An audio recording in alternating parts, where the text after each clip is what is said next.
Tyler Reddick here from 2311 Racing. Victory Lane?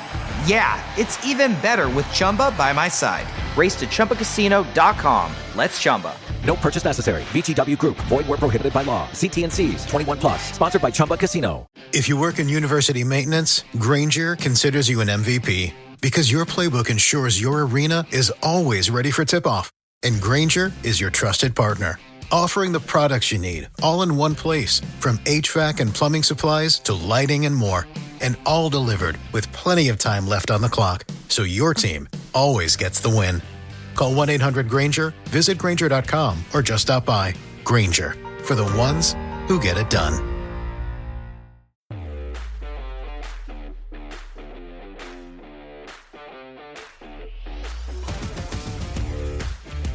I'm a nobody from nowhere that ain't never done nothing. That's what I am.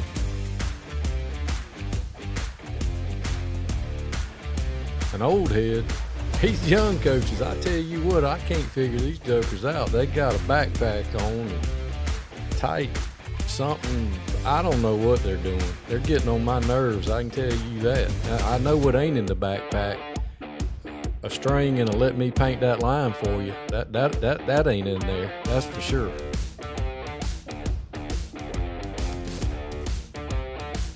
I had a kid the other day. He said, "Hey, Coach, didn't Christopher Columbus write the Pledge of Allegiance?" I said, "He sure did. He also played quarterback for the 1985 Chicago Bears." He said, "Bet." That happened. Sun Coaches, Season 6, where coaches come and tell their stories. Some of them are funny. Some of them is going to help you in your coaching journey. Not everybody has a funny story, but everybody has a story. Hope you enjoy Sun Coaches, brought to you by Titan Sensor.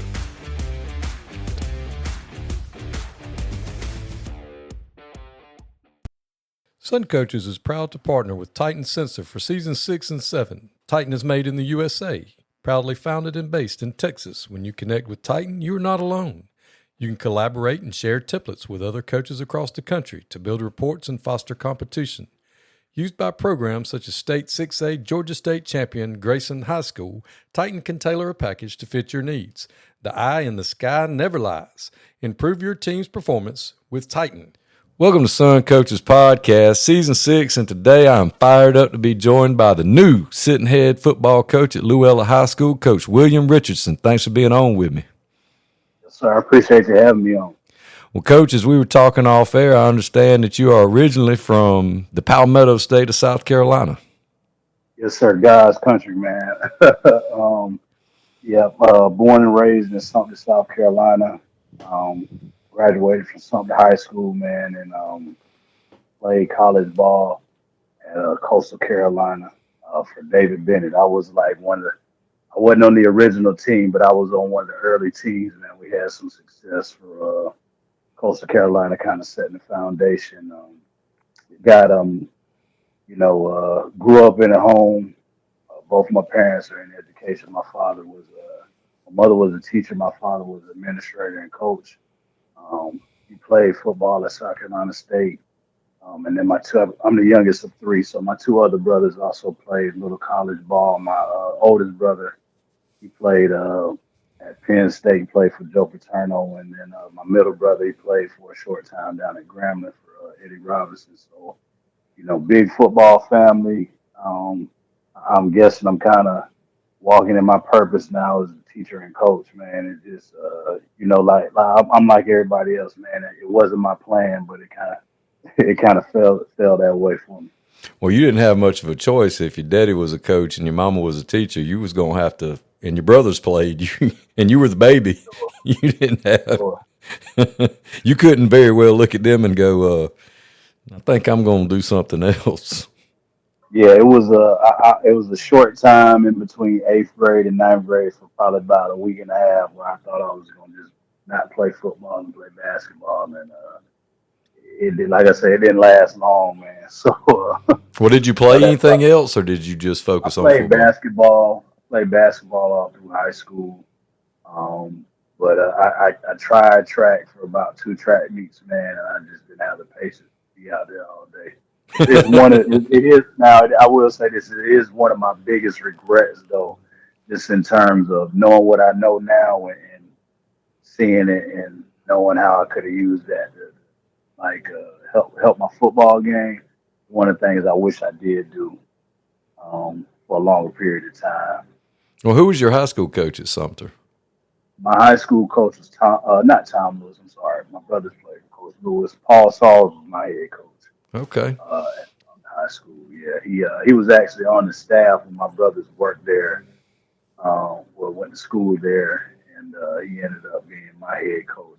It's crazy too, because my oldest brother is 11 years older than me, and then my middle brother, he's 9 years older than me. So there's a big gap in between those two for me, and he ended up getting a head coaching job by the time I got to high school. So when you went to Coastal, what did you go in as position wise? I played quarterback. So coming out of high school, man, I can say this: I was pretty good high school quarterback. A much better high school quarterback than I was college quarterback.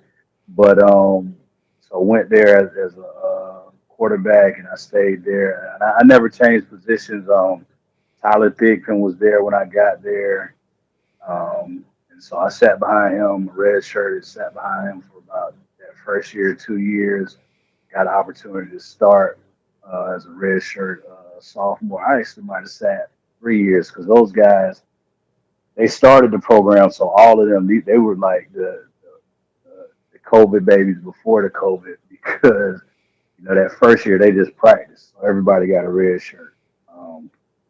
And so I sat, played here and there after that red shirt year. And then as a red shirt junior, I got an opportunity to start '07 season and split some time in '08 with another one of my good friends. But overall, man, it was a great experience in terms of just learning about life. I actually had my first daughter while I was at Coastal when I was 21. So in the midst of growing up, I had to grow up even faster. But I wouldn't change it. I wouldn't change anything for the world, man. She graduated 3 weeks ago, man. I'm so proud of her. She's getting ready to go to North Carolina A&T in the fall. So, proud of that. Sure. So how far away was Coastal from home for you? Only an hour and a half. So far enough to be away, but close enough to get home if you needed to. Yep, exactly. And it's crazy, man, how I ended up there. One of my best friends, he's a head coach back home. He and I played high school ball together. He was 2 years ahead of me, and I remember him coming to spring practice while I was still in high school. This is like the spring of my sophomore year, and he had been trying to find a spot to play, and he came on the field telling me about Coastal, man, and he was like, man, we're gonna practice this year, man, and everybody's gonna all come together, man. And I was just like, man, I remember laughing at him, like, man, I'd never go there, man. Y'all don't even have a team. Like, I couldn't imagine practicing and not having games. And lo and behold, 2 years later, man, I signed with him, and he had a large part to do with that. So it's just crazy thinking back on it, man. I remember that day. I'll never forget that day. Well, how much of a role did your dad having played and your brothers having played? Did they push you one way or the other? They kind of let you have your head and go your own way? And it's so funny, like, they didn't, man. They kind of let me make my own decisions when it came to school. Like I said, my father played at South Carolina State. They recruited me heavily. And even Hampton recruited me heavily. That's where my mother went to school. And they never pushed me one way or the other. Obviously, they made it known that they would like for me to go to those places. But, ultimately, it's my decision, man. I'm just appreciative for that because what it came down to at the end, because Coastal was a newer program, man, I thought I'd be able to go in and kind of, set some records and do some great things. And, while I was there, we did do some good things. So overall, I'm happy with my decision, man. I still talk to a lot of my teammates on a daily basis. Man, that's awesome. So, yep. So did you know when you were in school that you wanted to teach and coach, or I'm not sure you wanted to play at the next Yeah, level, but I mean, I did not. Yeah, going into it, I still wanted to be close to the game. So like, my degree is in sports management, and I wanted to kind of get into the scouting aspect of professional sports. Like I just like watching ball, man. I like evaluating tape, man. So like that's just always kind of been a thing for me. So like that's the kind of the piece that I wanted to get into.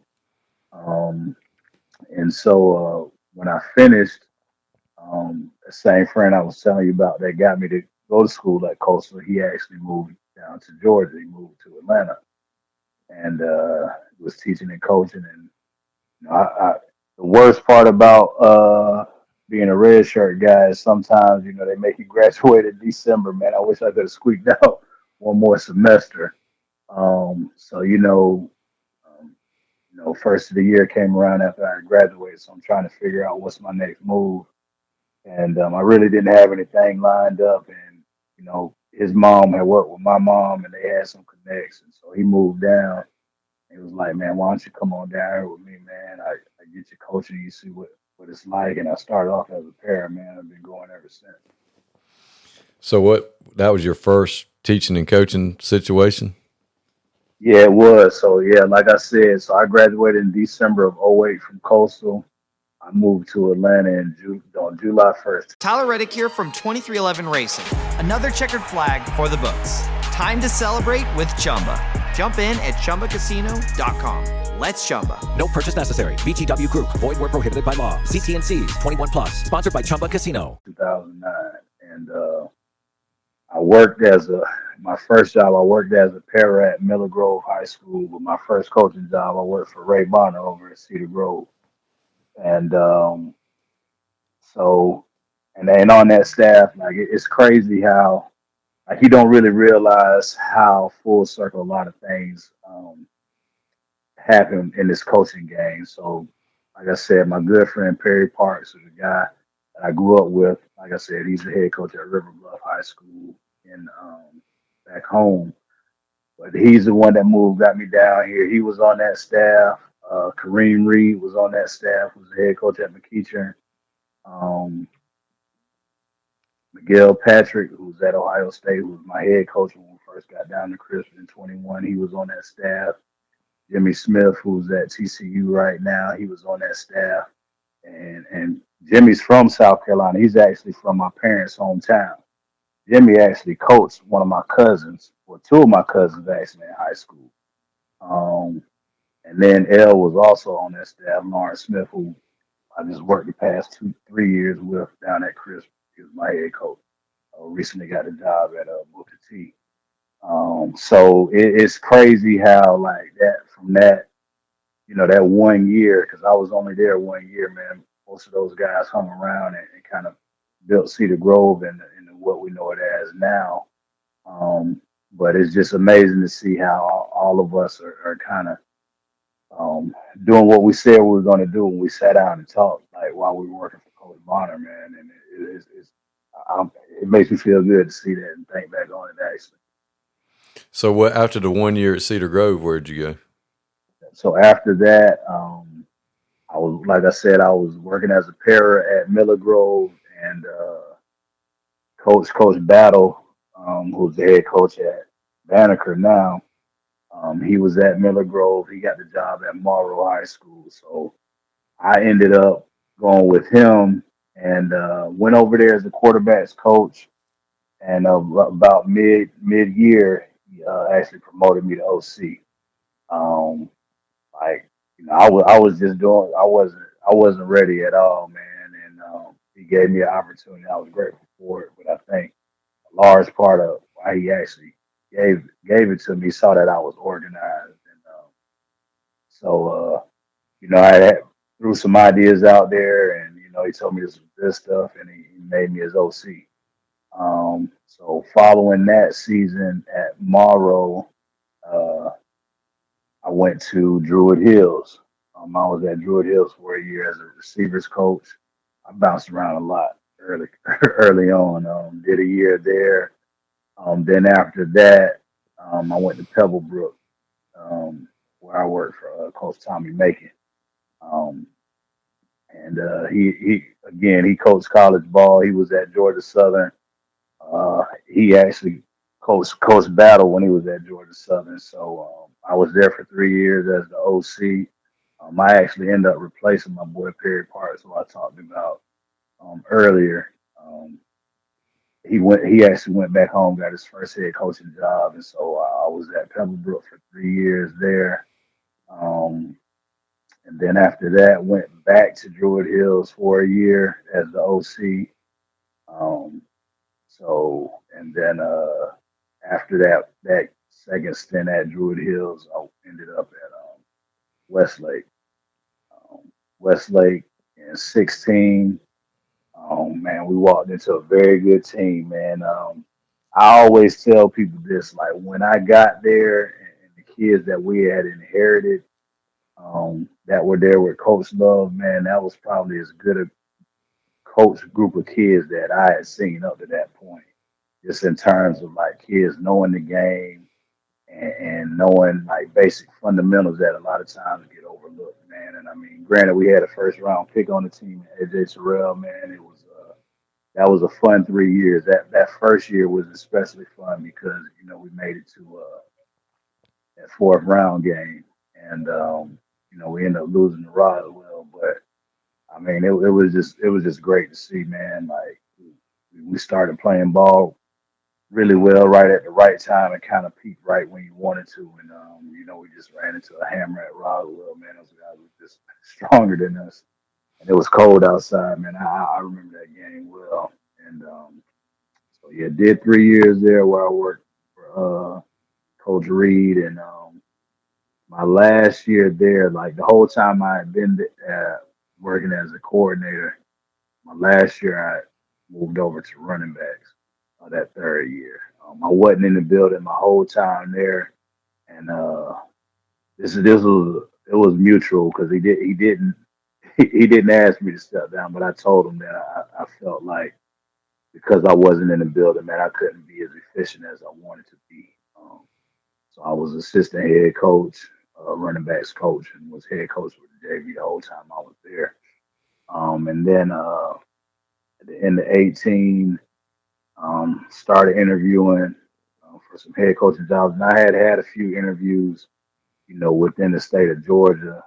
Some things that they just didn't work out. I had a couple interviews actually. I was down to like the final two at about two of the jobs that I had interviewed for.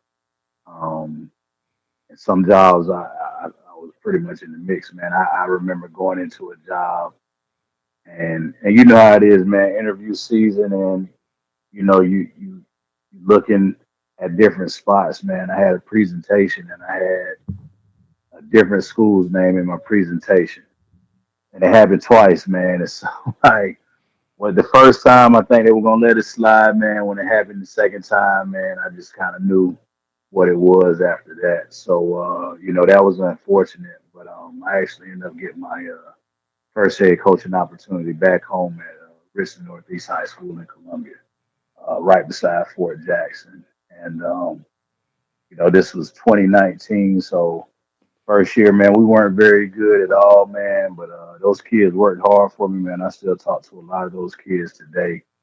And 2020 came and it was COVID, and I remember this is a kind of interesting story, man. Like this was probably so I walked into there. They uh, hadn't been good for about the past 3 years, and I walked into the schedule like I had five non-region games. Three out of my first five were all top 10 in that classification, man. Mm. That's what I walked into. Thanks a lot. Right, exactly. And in the area, the news they would do like a game of the week. So this particular week, we were the game of the week against another team, Camden High School, and I remember because we played at their place, man. And like I said, it was I like being back home, and it was great and it was fun. And but since we weren't very good, it was hard, man. Because I remember just seeing like people like, man, I had never lost to. Right. and you know what I'm saying. And so like it was definitely a learning experience, but I mean it definitely had some value to it. But anyway, we were the game of the week, man, and I remember standing outside our locker room where our kids getting dressed. I'm talking to my other coaches, and I remember seeing the refs walk in. I saw one particular ref. This guy, he used to be a ref when I played like rec league basketball. And he was one of those guys, man. He would call texts on like fourth graders, man. Like he was, man. He was that And guy. yeah, and I remember standing outside the locker room, and I told my coaches, I was like, man, some craziness is gonna happen tonight. I don't know what it's gonna be. I was like, but I just saw that dude. I was like, something is gonna happen tonight. And man, I got kicked out of the game, man. And he was the white hat. He kicked me out of the game, man. And I mean, we were getting beat bad, but it was a dirty play, like so. And my kid was all jacked up, helmet was turned sideways, man. And I was like, you looking dead at it, man.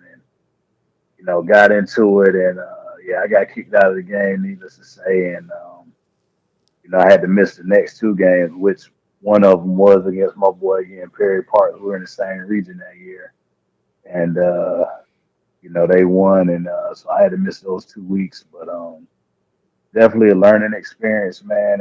It's crazy though because I remember my principal speaking to her after it happened.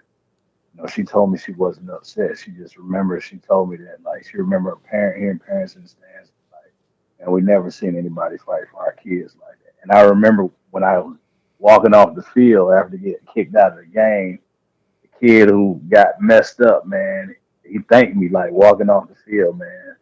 I still talk to that kid to this day. So, like I said, man, it was a learning experience. Then that following year in 2020, when COVID came, man, and the whole world changed, it was, my hat is off to anybody that was trying to run the program during that time, man, because it was like South Carolina wasn't functioning how Georgia High School was, man. Like, couldn't bring in more than like 15, 20 kids at a time, man. Couldn't be inside of the weight room.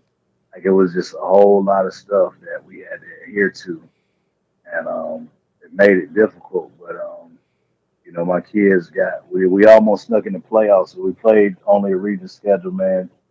Took two. Tyler Reddick here from 2311 Racing. Victory Lane? Yeah, it's even better with Chumba by my side. Race to ChumbaCasino.com. Let's Chumba. No purchase necessary. VGW Group. Void where prohibited by law. See T&Cs. 21 plus. Sponsored by Chumba Casino. We won the two games we played in overtime, man. We would have been in, but they came down to the wire, man. But I was proud of those kids, man. Like I said, I still in contact with a lot of them to this day. And then got let go from there in December 2020. And in the midst of that, January 2021, my mother passed.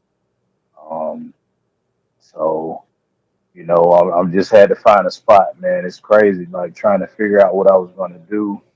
I had a lot of job offers to stay home. Had some guys that I had reached out back here in Georgia, but I called Ahmad Tinker, man. I was like, what should I do? He was like, man, you got 10 years in Georgia. You need to come on back. And, I lucked out, man. Coach Patrick got the job at Chris, man. And, I came down with him, man. And during that time, too, in 21, my daughters, when I moved back home, I've been divorced at this time. They actually came down to Cordia with me, man. So my daughter's been with me the past 4 years. My two older daughters, and I got a 2-year-old. Recently had a 2-year-old in 23 in January 23, man. So starting all the way back over, but like I said, man, those 4 years down at Chris, man, it really helped open my eyes to a lot of things as a coach, man, and even coaching on the smaller classifications, man. It's definitely, like I said, man, I really had no mentor as a coordinator. So I kind of learned a lot of stuff on the fly on my own, man. And, when you coach at the lower classifications, man, like it makes you realize how much his players overplays. I got a young coordinator now working for me, and I tell him that all the time, man. Just get the ball to our best guys, and you know we can live with that. So that's kind of been the mantra for me as a coach and as a coordinator moving into this head coaching role as well. Yeah, sometimes we need a reset, you know?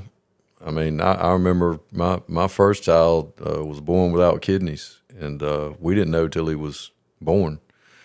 And Right. I had taken the head coaching job at Richmond Academy, and it was home for us. And, you know, my parents lived there, and it was a great situation. You know, my mother doesn't work, so she was going to be able to help raise the child. And we did spring football, and he was born, and he died a day later. And, you know, it was just awful, you know, and we already had taken the job. And Right. so after 1 year doing that, Tim Glanton was the head coach at South Paulding at the time, and we couldn't sell. It was during the recession. You were still in college. Right. So we couldn't sell our house back in Carroll County, so we moved back. And Coach Glanton was like, "Hey, man, come back and just from a middle school, you need to reset." Yeah. And that's what we did. And, you know, just had a reset, and basically kind of like sounds like you're doing, just started over. Just you know, and it works out. And I look at you 3 years later, 4 years later, you a head coach in Georgia. Yeah, man. I told, man, it's so funny. Like looking back at it, I remember when I came down, like they did. We didn't have spring spring of 21. We didn't do practice. We did like OTA type stuff. We had the kids out teaching drills and stuff. And I remember because I was still in South Carolina, I came down for like a day or two, and I remember telling Coach Penn, I was like, "Look, man, I just want to be the best quarterback coach I can be, man. Like I ain't worried about calling no plays. Like whatever you need me to do, you need me to take out the trash, do laundry, man." I said I will do that. Like, that job was right on time, man. And it was with guys that I kind of cut my teeth in the game with. And like we were on the same page, man. And it was like you said, that good reset, and it was with the right people too, man. So I love my time down there. So you get the head coaching job at Luella this year, and were you able to do a spring there? I was. So it worked out, man, with my principal down in Cordell, man. He worked with me, so I was able to get my full 10 days in the scrimmage. We scrimmaged McDonough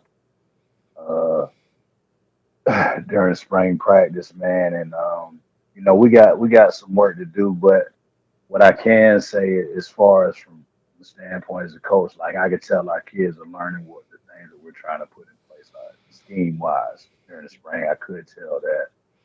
But you could also tell that we were inexperienced. So we had a lot of guys in the right place, just not being able to finish plays. So like that's what we're working to while we're in this summer grind now. But been pleased with the progress, man, and just looking forward to it all summer, man. We just been grinding and getting some organization and structure in place that the kids they weren't used to. But they've been buying in, man, and showing up. I laugh at them because, like, they complain, about up downs and all this. I was like, man, it's still the same 55, 60 kids showing up every day. So, like, we gonna keep doing it. Like, I'm not changing. You know what I'm saying? So, it's been great, man. It's been a good refresher. We got a lot of good kids, man, and a lot of them are gaining confidence that I don't think they had before. So it's been a joy. Well, unlike a lot of guys, this isn't your first head coaching job. So what are some things, this time that you learned from the first time that you came in, philosophy wise, and that you might do a little, I mean, your philosophy is not going to change, but, Right. What did you come in to sell yourself to the program, like your vision for the program, and, things you might do a little different this time around, because each place is a little different. Yeah, for sure. Now, like what's crazy enough is like the building of my first head coaching job is very similar to Wella in terms of like demographics, staff, administration. So those things are very similar. But in terms of the kids that are actually my players, um, definitely have a lot more talent than when I was working. And these kids,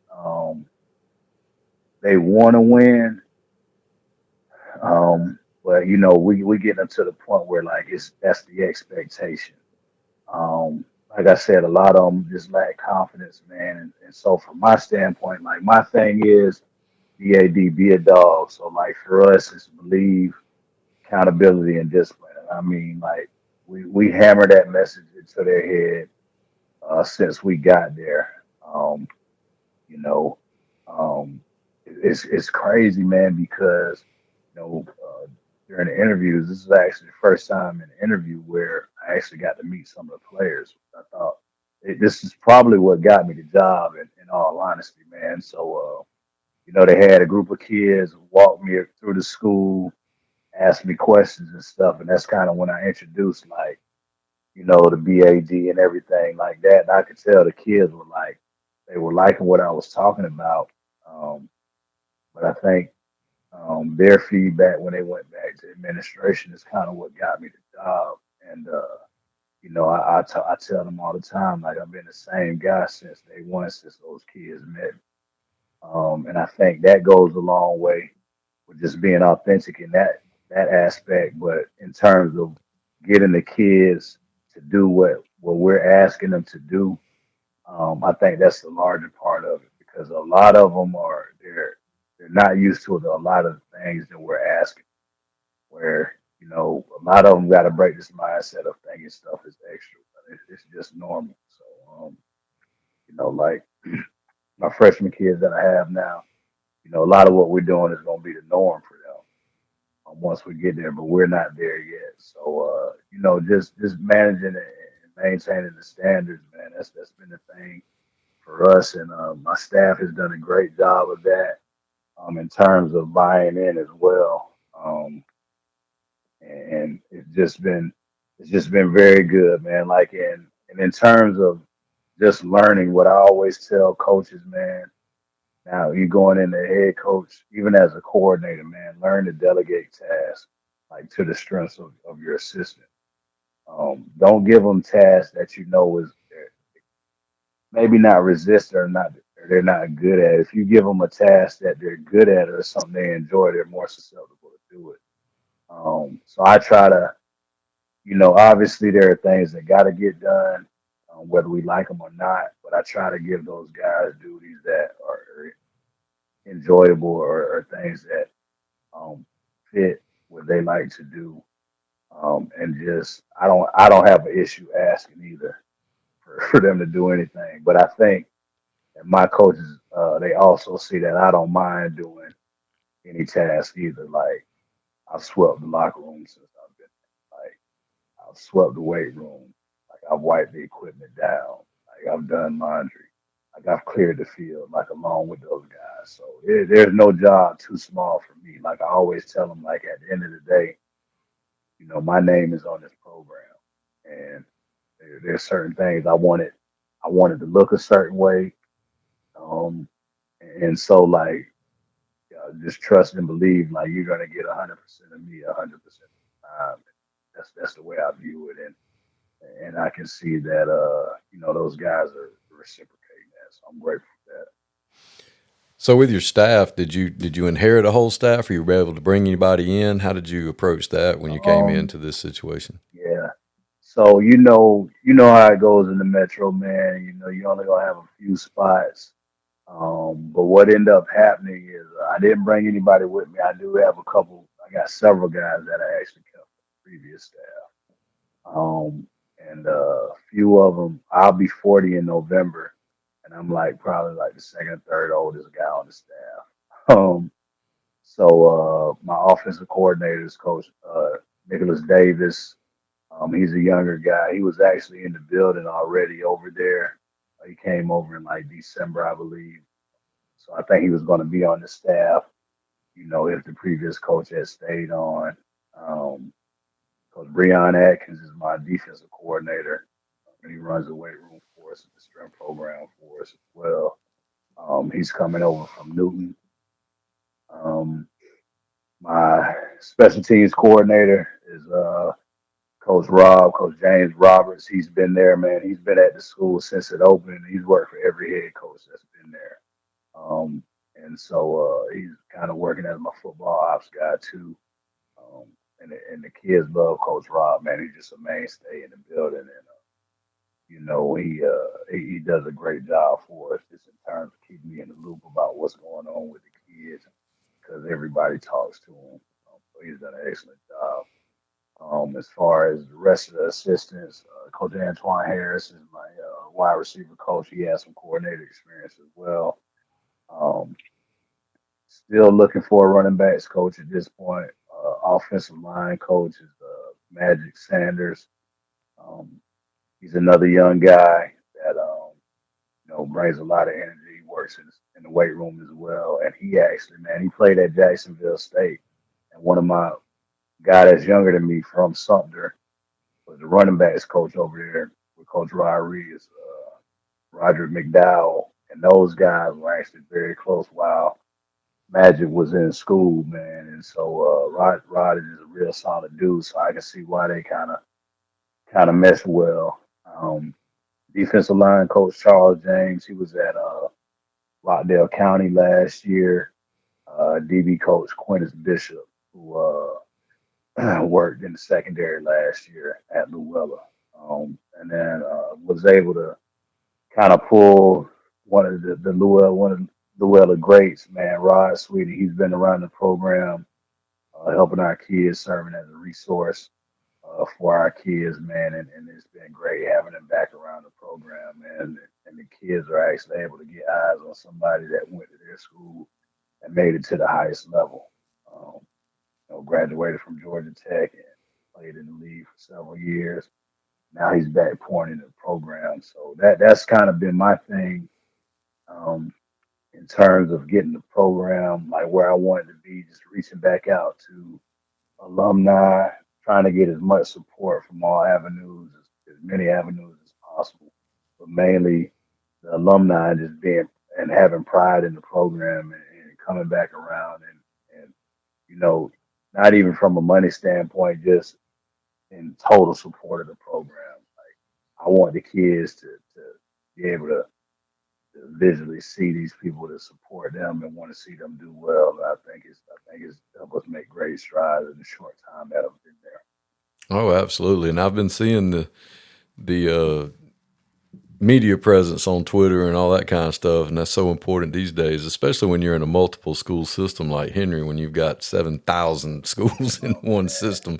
You're going from Cordele, where there's just a one-horse town, to back in the metro where you cut your teeth and you're competing with everybody for the same small pool of resources and attention and everything else. So putting it on blast, everything the kids are doing, and that's cool to see. I've seen kids doing stuff and Luella doing stuff, and that's cool for the kids and everybody else too to kind of keep up with what the program's doing.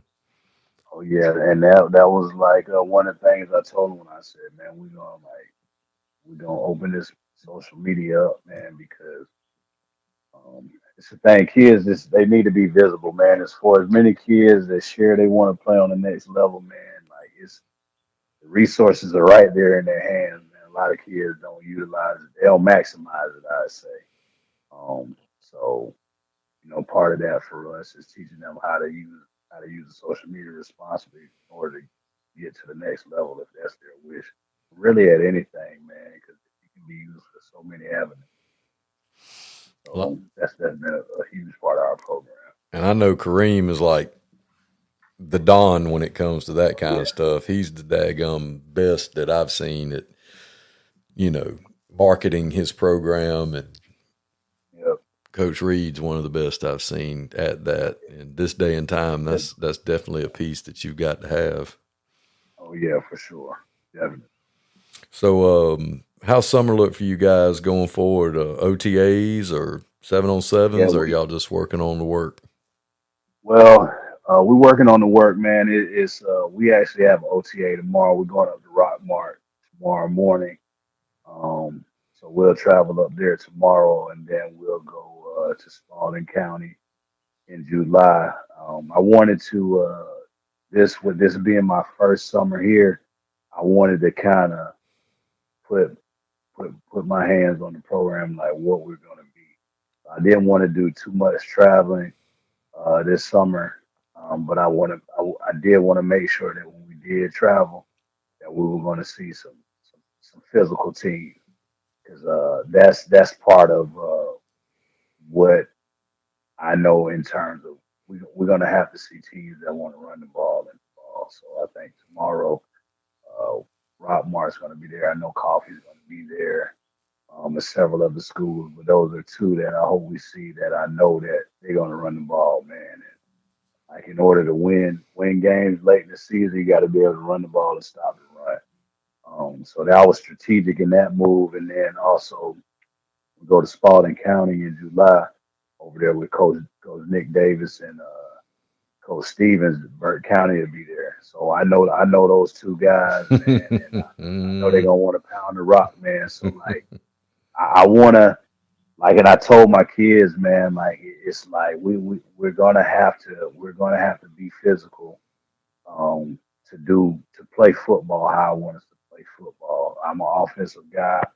I play quarterback, but I like the game doesn't change, man. It's won and lost, in the trenches, and so I want to make sure that my guys understand that. So that's why we're traveling the places that we're traveling.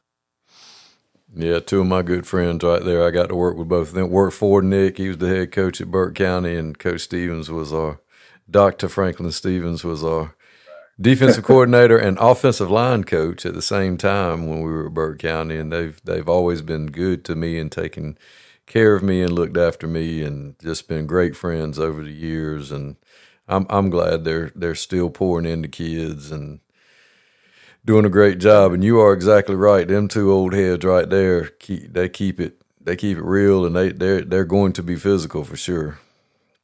Yeah. So I wanted my guys to understand that,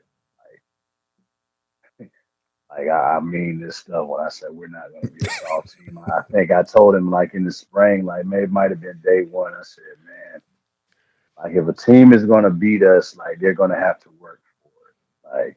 Like, I don't eat, like, you can be better than us athletically, but we're not going to sit here. You're not just going to ram it down our throat, man. Like, I'm not. I refuse to go out like that. I tell them that all the time, man. So, just kind of instilling that in some of the things that we've been implementing in the summer program. We've been actually doing like a BAD program, just kind of going in with a week's focus and having a mantra for the week and a theme, and kind of build that. A lot of it is just trying to build some mental fortitude in a lot of these kids, man, because these kids are way different, even from when I played the game 20 years ago. So a lot of it's that, but also, showing them that you can stretch yourself a little more, like come up out of that comfort zone, and for the guys that are doing it, you can see the difference. I tell a lot of kids, man, that first week was so hard for them, man, and I was like, the kids, you got to keep coming. It'll get easier and easier. There'll be hard days, but it'll be easier and easier on your body. Like I said, we've had close to 60 every day for the past 2.5 weeks. So it's definitely been a good thing. Well, that's awesome. That was fantastic. And I know you're going to get it done there. You've got the experience, you've got the resume, and you got the experience yourself. I mean, you're not asking them to do anything you hadn't done yourself, and you're definitely going to get that BAD in them, that behavior. Going to get that accountability and that discipline in that Luella program, and I can't wait to see what you guys get built up there at Luella in Henry County. And I sure do appreciate you coming on and sharing your story with us, Coach. Yes, sir. I appreciate you having me on, man. It's definitely a pleasure. Well, thanks, Coach. I appreciate it.